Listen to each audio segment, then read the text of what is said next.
تندر هستم، نخست وزیر بالقوه ایران. بفرمایید. آقای تندر، درود بر شما. درود بر شما جناب، بفرمایید. آقای تندر، یه ایران و یه روی تموم در دیواره اسم شما رو نوشتن، همه جا حرف شماست. تو استادیوم‌های ورزشی شعار میدن شیر سماور آقای تندر. میدونستم، ممنونم.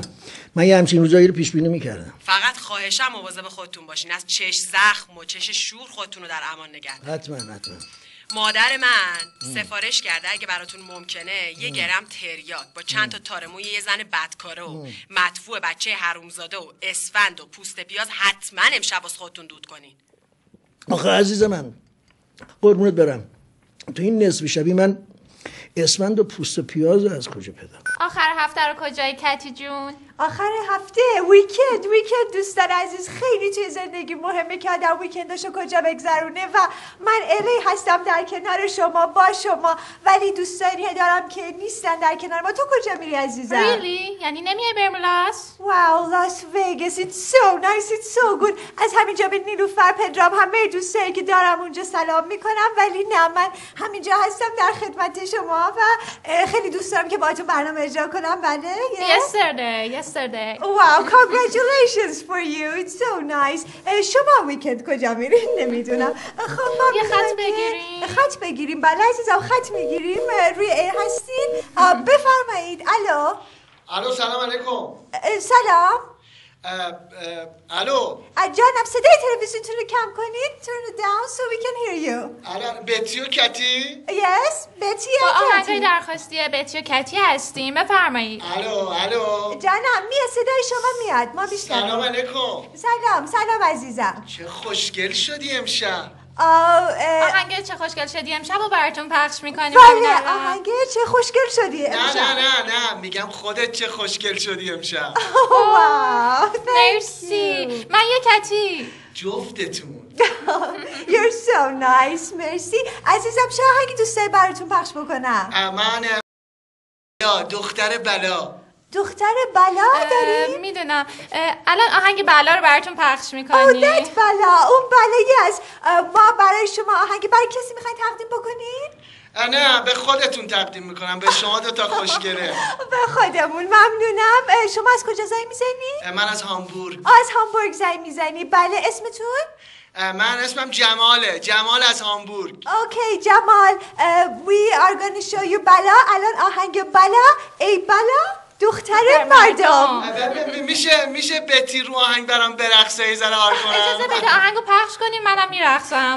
بله عزیزم، گوش میکنیم. بلا.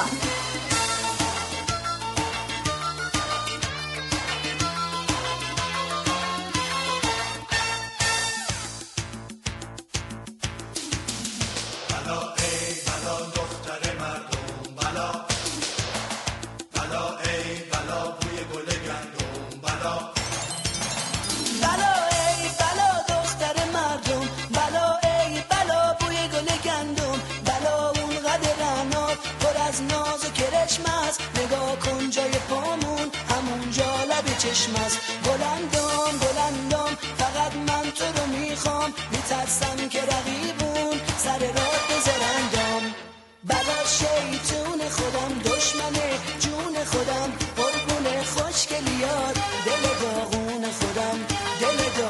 خودم. بلا شیطون خودم، دشمن جون خودم، قربون خوشگلیات، دل داغون خودم. آخ دل داغون خودم.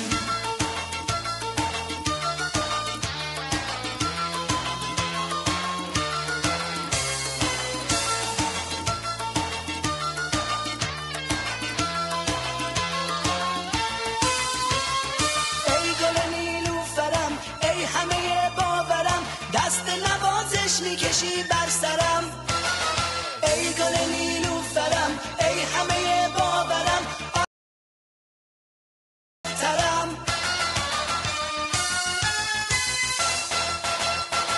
بلا شیطون خودم، دشمن جون خودم، قربون خوشگلیات، دل داغون خودم. بلا شیطون خودم، دشمن جون خودم، قربون خوشگلیات، دل داغون خودم.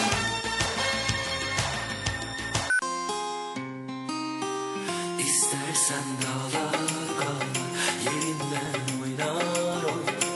درود بر شما. درود بر شما. درود بر شما. درود بر شما. سوال بعدی من اینه، رهیافت شما برای رسیدن به آزادی و جون گرفتن پایه‌های دموکراسی چی هست؟ یه جوری جواب بدین که اسپانسر ما هم دیده بشه. بله حتما.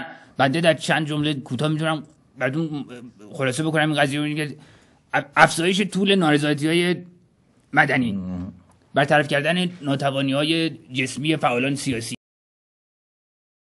تحرک بیشتر جنبش‌های مدنی به وسیله ویبراتور تحرک داشته باشید. میشه یه مقدار مسئله رو بهش گفتین که اسپانسرم بهتر دیده بشه؟ خب بله مسلماً هرچی شما پارادایم‌های فکریتون به هر حال بیشتر باشه، شما مناسبات اجتماعیتون هم خیلی بهتر خواهد بود و در واقع بهتره که از اون طرف هم مردم یه دفعه وارد صحنه نشن، خورد بیان. یعنی خوردش بهتره. نتیجهش درود بر شما. یوهویی نه. درود بر شما. یوهویی نه، نتیجهش خراب میشه. درسته. حالا خیلی تماس میگیرم میگن که طرف مقابلم نشسته، یه مخالفتی، یه ممانعتی هست، به هر حال جواب اونا رو چی میدی؟ چیز مسلمی. شما مسلمه که وقتی از چه می‌دونم بزرگ کننده وقتی دارید شما استفاده میکنید، طرف که نمیشه که نگاه بکنه شما رو که اونم مسلما میاد صفر کننده نهاد اجتماعی از اون طرف فعالان سیاسی رو میارید و شما فقط تنهاش اینه که شما بیاید شروع بکنید از هر طرف که بیاد نذارید اصلا طرف تکون بخوره. مسلم اون مسلمه. درود بر شما. به نظر شما در نهایت این گن لاغری دموکراسی بر قامت ایران میشینه یا خیر؟ درود بر شما. خب مسلمه اگر شما دارید چربی سوزهای صنفی اجتماعی استفاده بکنید قطعا نتیجه خواهد داد و کاملا درود بر شما. این افزایش طول مبارزات دائمی خواهد بود. درود بر شما. سوال بسیار خوب بود. شما اگر از این کارشناسان مجرب دموکراسی، آزادی از اینا استفاده بکنید قطعا نتیجه خواهد داد و من به شما قول میدم که تا سال آینده نتیجه خواهد گرفت و هیچ شلوغ بکنن. درود بر شما. در نهایت راه حل نظامی رو پیشنهاد میکنید یا خیر؟ بنده نظامی پیشنهاد میکنم، فقط راه حل گیاهی. مرتی که گامیش زنگ زده هدف شما از این شبکه چیه؟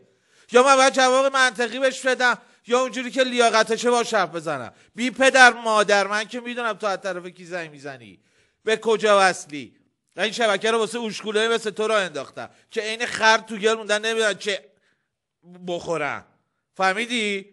این جوابیه که لیاقتشو داری. جواب منطقیش هم اینه که این شبکه رو انداختن با عمت آشناشم عوض یه مزدور. تو آدمی که من جواب تو منطقی بدم هم مال اصحاب آدم خورد کنه. لیوان آب بده من. بیا رو خطی بیا. درود بر شما مرد بزرگوار مبارز. بنال من تماس گرفتم بگم که متاسفانه اینجا در داخل خیلی مشغول تخریب چهره موجه و دوست داشتنی شما هستند و سعی میکنن مبارزات مستمر و فداکارانه شما رو با شایعه سازی لوث کنن. چه؟ این آدم حرف بزنی چی میگی؟ حرف مفت میزنن پشت سرتون، میگن فلانی دکون باز کرده و چه میدونم انقدر وجود نداره که قیافشون نشون بده و اینجا هندونه فروش بوده و حالا رفته اونجا برای ما مبارز سیاسی شده و از این مزخرفات. من میخورم با تو و ارباب پدر نداشتنشو میخندم. شده من طرفدار شما. زیان ننت خندیدی طرف من اصلا طرف ندارم. کثافت پاچه خواه هندونه فروشم خرکوچیکته. آب بده من اصلا من خورد کنم. بگو رو خطی بعدی. الو جونم. الو جونم. الو جانم بگو. میتونم صحبت کنم؟ زهرتو بزن. درود بر شما. من تلفن قبلی رو شنیدم، میخواستم بگم که شما اصلا خودتون رو ناراحت نکنین. اینایی که زنگ میزنن این حرفای نابرموتو به شما میگن کاملا مشخص از طرف کی و برای چی تماس میگیرن. تو غلط کردی مامانی، همینم بوده تو ضعیفه من دفاع کنی. من میدونم هنوز شما از تماس قبلی ناراحت هستین. به هر حال خیلی بد با شما صحبت کرد. اوشکول به تو چه 2 تا مرد گنده دارن به هم فحش میدن. تو این وسط چی میگی ریقونه؟ از شما واقعا بعیده با من اینطوری صحبت کنین. مردان و زنان بزرگ آرزوهای بزرگ دارند، خواستهای بزرگ. شما در زندگی به جایی نمیرسید، موفقیتی کسب نمی کنید و پلی از شکست